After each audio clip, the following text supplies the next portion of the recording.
The Melanoma March is a really important annual event that's run in Australia that helps to raise awareness about skin cancer, and specifically melanoma, of course, and important funds that help with patient survival. The aim is to raise $1 million from the Melanoma March. We are behind the 8 ball because of COVID-19. The Melanoma March has not been running as normal for the past 2 years. So there is ground to catch up and to really make a huge difference. And as a community, if we get behind this initiative, we can together make a difference and help ourselves and our loved ones survive better from melanoma. In 2016, I noticed a lump growing on the side of my temple here. So it was annoying me, so I went to the doctor, and the doctor said, "Oh, it looks like we might need to take that out." So they did what's called a wide excision, because it was found that it was 5.5 mil deep, which is a very deep melanoma.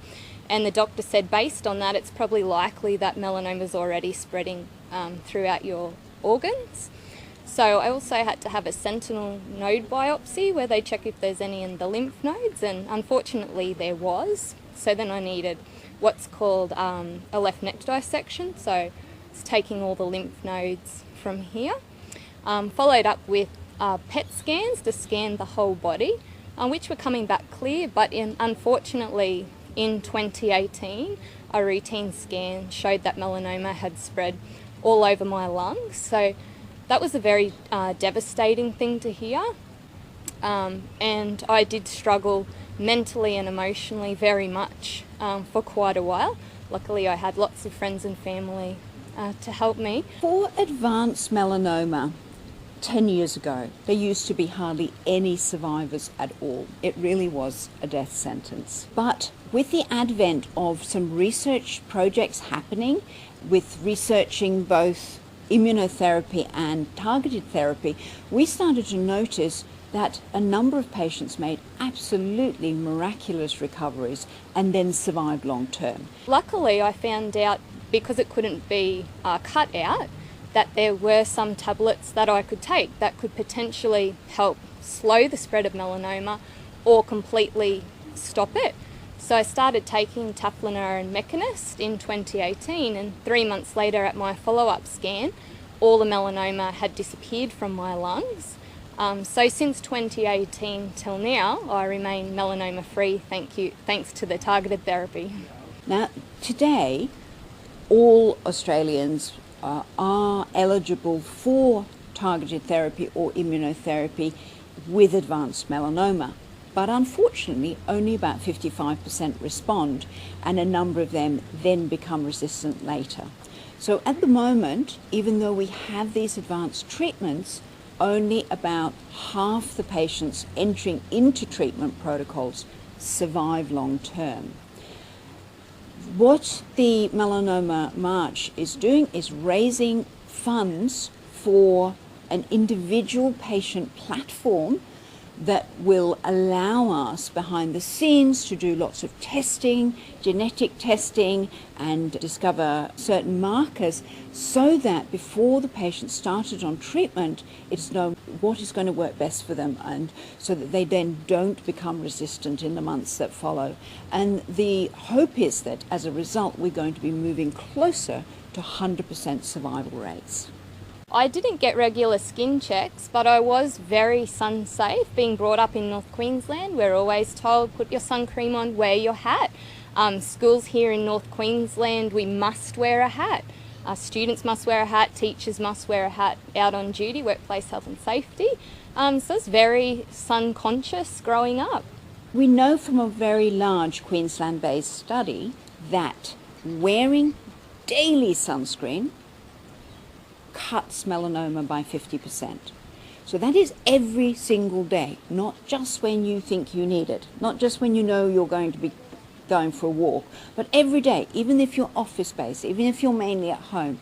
Because of course, inevitably, we do hop into the car, or we hang washing out, or we go and get the shopping, or we talk at the school gates, waiting for our kids to come out.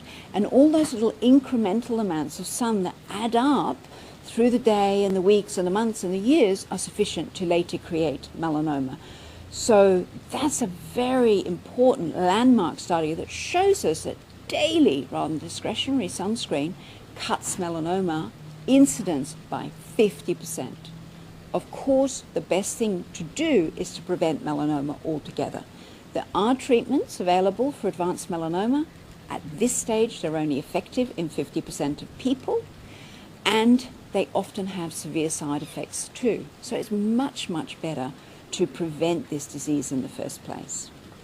My message is, if you notice something growing on your skin and it's changing size, it's itchy, you must go and get it checked as soon as possible so that you don't wind up like me. And a very good saying, if in doubt, cut it out. Always go and get things checked, even if you think, oh, it's nothing, because if you can get that checked sooner rather than later, it can save your life. From the data that we've collected over the years, we are expecting for 2022 for there to be 16,000 melanoma diagnoses across Australia and 1,300 deaths from advanced melanoma. That is despite the treatments that we have, there will still be 1,300 deaths. North Queensland, Townsville is the skin cancer capital of the world. We actually don't get the highest per capita melanoma rates. It is the Gold Coast that does, and that has a lot to do with obviously outdoor behaviours, swimming, surfing.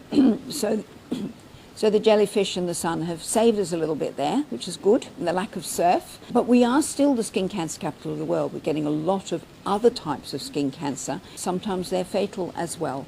So it is really important to be vigilant, wear daily sunscreen, cover up, wear a hat and sunnies, and seek shade if you are going to be outside for a long time. Ruffy has been a blessing to me. When I was first diagnosed, I struggled emotionally. Just having Ruffy with me from a puppy, he would make me get out of bed, he'd make me take him for a walk. We went on lots of outings together, and he's been my support the whole time. He also became a certified therapy dog, where he's a dog for other people, so he gets me out in that sense as well, because I'm out helping others and so is he. We do it together and we're a team. He's always there. It's lovely to give him a cuddle just before scan time when I'm super anxious, to be able to cuddle him. He calms me down. He's my best mate, really.